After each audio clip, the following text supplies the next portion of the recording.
Olá, meus amigos, meus irmãos, sejam todos bem-vindos. Nós estamos hoje começando mais uma série de estudos dominicais aqui na nossa igreja. Esta série dominical tem por título Os Inimigos da Alma, e nós estamos aqui para poder dizer a você que nos últimos tempos a alma humana tem sofrido bastante. E nós temos alguns inimigos que têm causado esse tipo de dor e esse tipo de sofrimento na nossa alma. Eu costumo dizer que no ministério pastoral, a dor, ela é a matéria-prima que nós temos para trabalhar. Ninguém liga para o pastor, o líder espiritual, quando tudo vai bem. Pastor, estou te ligando porque está tudo bem e está tudo maravilha. Não. Geralmente as pessoas ligam e procuram o auxílio pastoral quando alguma coisa não vai bem ou quando existe algum tipo de dor na alma da pessoa. Então é baseado nessa ideia de que a alma humana está sofrendo, é que nós estamos aqui trazendo esta série para vocês. Hoje, nesse tema de abertura, nós estaremos com o texto de Colossenses, capítulo 2, versículo de número 8, que diz: Tenham cuidado para que ninguém os escravize a filosofias vãs e enganosas, que se fundamentam nas tradições humanas e nos princípios elementares deste mundo, e não em Cristo. O cristianismo, ele não parte do pressuposto de tentar provar que Deus existe. Não. O cristianismo não se ocupa em tentar provar para quem quer que seja que Deus existe. Para o cristianismo, Deus existe e ponto final. Não tem que estar tentando fazer alguma coisa, inventar alguma moda para tentar explicar a existência de Deus e fazer com que as pessoas acreditem na existência de Deus. Então, Gênesis capítulo 1, versículo 1, começa ali dizendo que Deus criou todas as coisas, que Ele criou o universo, criou os céus e a terra, e até chegar na criação do homem. Então é assim que a Bíblia começa. Ela começa provando que Deus existe, que Deus está trabalhando, que Deus está fazendo, e termina também em Apocalipse capítulo 22, o versículo 21, dizendo que a graça do Senhor Jesus Cristo seja com todos. Amém. Então, é o suficiente para a gente poder começar a entender a respeito dessa questão da existência de Deus, né? Deus criou todas as coisas, Deus ele fez tudo, Jesus Cristo ele transformou, né? Ele demonstrou isso tudo do amor de Deus e do perdão de Deus, e a gente precisa acreditar que não necessita de mais nada para tentar provar a existência de Deus. Então é isso aí, o cristianismo ele não se ocupa, ele não se preocupa em provar a existência de Deus, provar que Deus existe. Em segundo ponto, eu acredito em Deus porque eu tenho a lei de Deus escrita no meu coração. Lá em Romanos, no capítulo 2, no versículos 14 e 15, fala sobre isso. De que nós temos a lei de Deus escrita no nosso coração. Então, Deus ele imprime a lei dele no coração do homem. Sabe? E eu preciso entender que mesmo que Deus tenha essa lei impressa no meu coração, eu de alguma forma, se eu não vigiar, se eu não prestar atenção, eu posso fazer com que esta lei de Deus que está escrita no meu coração venha amortecer dentro de mim. E todas as vezes que eu amorteço a lei de Deus dentro do meu coração, todas as vezes que eu faço com que essa lei se amorteça, eu estou acabando de demonstrar para as pessoas que Deus ele vai deixando de existir na minha vida. Quando eu pego a lei dele escrita no meu coração e amorteço, Deus então ele vai deixando de ser algo real na minha vida. Em outras palavras, a gente pode até demonstrar que Deus ele está morto em nós, ele está morto nas nossas vidas. Então muitos criticam a ideia e falam a respeito dela contrariamente, tentando provar também que Deus não existe, porque é tolice a pessoa lutar para tentar provar que Deus não existe. Também como também é tolice lutar com quem quer que seja para tentar provar a existência de Deus. Não precisa. A palavra de Deus, ela se garante. Independente do que o homem venha a pensar ou dizer, a palavra de Deus, ela se garante. E ela nos ensina que Deus existe, que Deus criou todas as coisas, e não somente criou, ele sustenta e ele governa, ele dirige todas as coisas. né? Tudo está sob o controle de Deus, embora muitas pessoas pensem que não, mas existe estar no controle dele. Existe uma frase de um grande filósofo chamado Dostoiévski. Ele diz o seguinte: se Deus está morto, tudo é permitido. Tudo é permitido na vida de uma pessoa que para ele Deus está morto. Essa pessoa se constitui, eu sou a própria lei. Ele acredita em si mesmo, ele acredita que ele é a própria lei. Ele faz suas próprias regras, então ele conduz a sua própria vida a seu modo. Então, se Deus está morto na filosofia de Dostoiévski, então a lei de Deus também é fracassada. A lei de Deus, então, ela não é cumprida por aqueles que, de certa forma, são os donos da lei. Preste atenção comigo numa coisa. Se Deus existe para mim e se a lei de Deus está escrita no meu coração, e se Deus existe para você e a lei dele está escrita no seu coração, a gente precisa pensar em algumas coisas que são muito importantes. Por exemplo, você acha que é imoral abortar um feto só porque esse feto ele já foi descoberto pela ciência que esse feto ele tem síndrome de Down? É imoral para você uma pessoa que faz isso? Porque para quem tem a lei de Deus escrita no coração, existe uma lei moral que diz o seguinte: não matarás, não importa a situação. Ah, mas é porque é um feto, porque tem problemas. Não importa. A palavra de Deus nos ensina que Deus existe e ele tem uma lei moral. E a lei moral de Deus diz: não matarás. É por esta razão. Porque talvez na cabeça de uma pessoa que não pensa na lei moral de Deus, porque também não acredita em Deus, então na cabeça de uma pessoa que ele é a própria lei, ele pode dizer: não, a criança tem síndrome de Down e não permitindo que essa criança nasça, vai causar menos sofrimento para a família e vai evitar que essa criança sofra. Então, se nós temos a lei de Deus no nosso coração, e se nós cremos em Deus, nós temos que crer que abortar uma criança porque é portadora de síndrome de Down no ventre da mãe é algo completamente imoral. Quer ver uma outra coisa? Essa questão, mensagens de duplo sentido, brincadeiras de duplo sentido, coisas que de alguma forma nos levam por um caminho completamente obsceno. As pessoas hoje em dia vivem dessa forma. As pessoas hoje dessa maneira acham que está tudo normal. E é tão bom quando nós temos a lei de Deus escrita no nosso coração, a gente começa a ser sinalizado, Deus começa a sinalizar para a gente aquilo que não está certo, aquilo que não é de acordo com a sua palavra. O Espírito Santo começa a nos orientar, não é verdade? Então, para nós que temos a lei moral de Deus no nosso coração, a gente entende que tem certas coisas que não convém mais, que não dá certo. Sabe, aquelas brincadeirinhas de duplo sentido, aquelas conversas que só vão para um caminho que não vai te levar numa vida de edificação com Deus, é isso. Para uma pessoa que não acredita em Deus, está tudo certo. Falar pornografias, palavrões, coisas, sabe, imorais. Mas para quem conhece a Deus e para quem tem Deus como Deus da sua vida e a sua lei está escrita em seus corações, isso tudo é imoral. Quer ver uma outra coisa? É quando uma pessoa pensa que ela pode trocar de casamento por um novo casamento a fim de aumentar a sua soma de felicidades. Quando a pessoa pensa: eu vou trocar de casamento porque eu quero aumentar a soma da minha felicidade, eu estou sofrendo demais nesse casamento, para mim já deu, e eu não posso morrer sem ser feliz.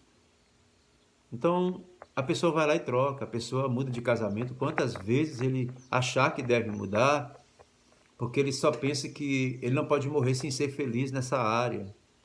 Gente, casamento de todo mundo tem problema. Todo relacionamento tem problema.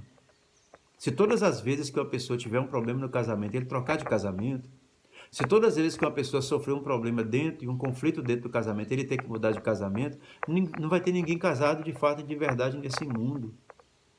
Então, não adianta, porque se existe uma lei que fala para mim, sabe, uma lei que existe, uma lei que fala para mim que eu não devo cobiçar, então eu não tenho que desejar o casamento do outro ou a vida daquela outra pessoa. Ah, eu queria que a esposa fosse igual a esposa de fulano. Eu queria que meu casamento fosse igual de cicrano. Então, na verdade, são atitudes que vão provando que Deus está morto. A gente não acredita que esse Deus seja um Deus capaz de transformar a nossa vida, o nosso coração e circunstâncias. A gente vai sempre demonstrando esse Deus morto na nossa vida. Então, quando Deus está vivo, eu não preciso de outra coisa. Quando Deus está vivo, eu não preciso de uma vida imoral. Quando Deus está vivo, eu não preciso matar ninguém. Quando Deus está vivo, eu não preciso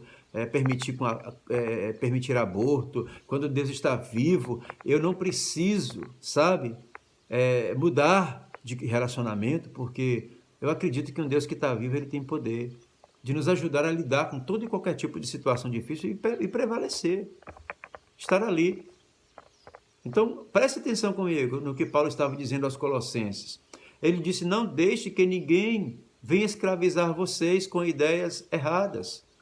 Quantas ideias erradas as pessoas tentam colocar na sua mente?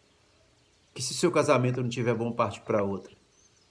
Que se você estiver grávida de um filho e for com síndrome de Down, abortar esta criança para evitar sofrimento para ambos os lados.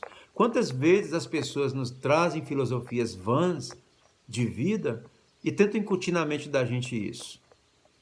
A gente é bombardeado por essas coisas o tempo todo. As pessoas vão tentando oprimir você com as ideias erradas. No tempo de Paulo, os colossenses, eles estavam sendo bombardeados com algumas filosofias erradas de que o sacrifício de Cristo não era o suficiente para salvar ninguém, eles tinham que fazer alguma coisa a mais. E Paulo falou, não é por aí. O que Cristo fez é suficiente.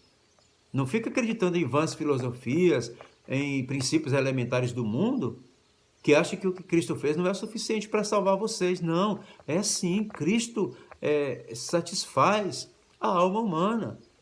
Então tomem cuidado, porque são filosofias vãs e enganosas.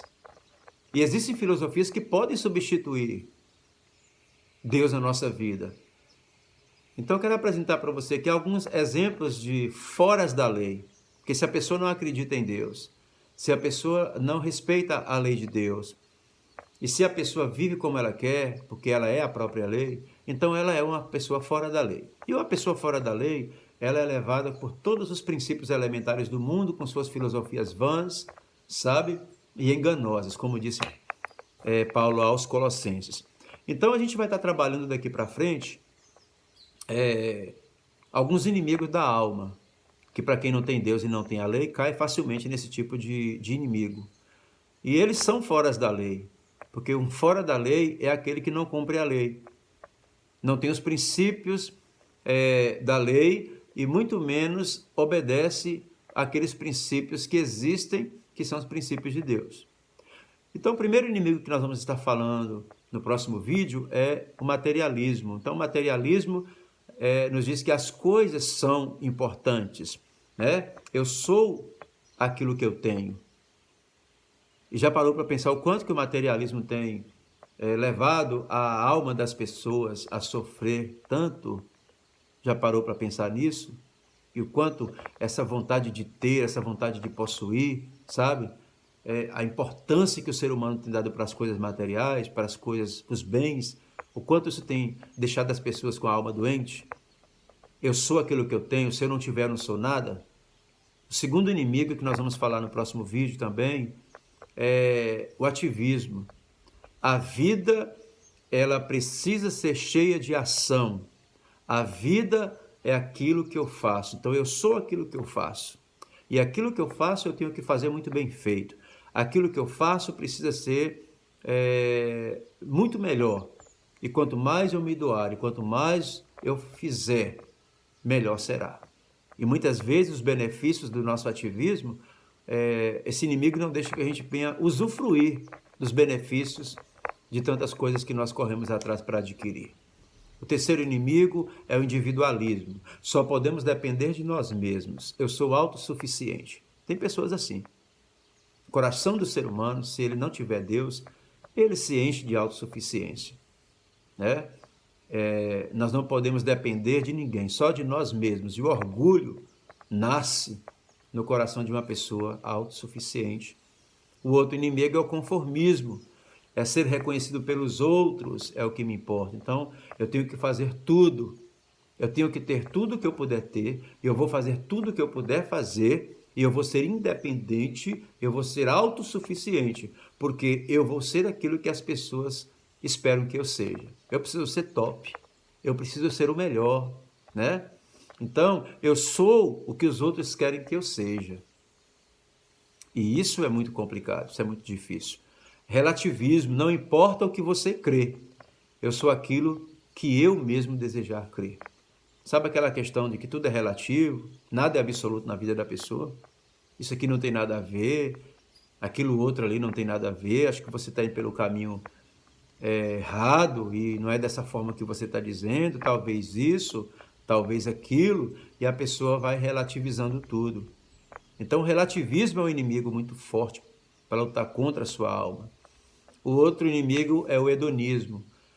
O importante é ser feliz, né? Então, eu vivo pelo que me dá prazer. Então, se o negócio está me dando prazer, não importa se está certo, se está errado, não importa. Tendo prazer, nego, é o que está certo para a gente. Então, o hedonismo é isso. É aquilo que te dá prazer, é aquilo que você vive para ser feliz. E, por fim, o último inimigo é o secularismo. Religião é joia, mas no seu devido lugar.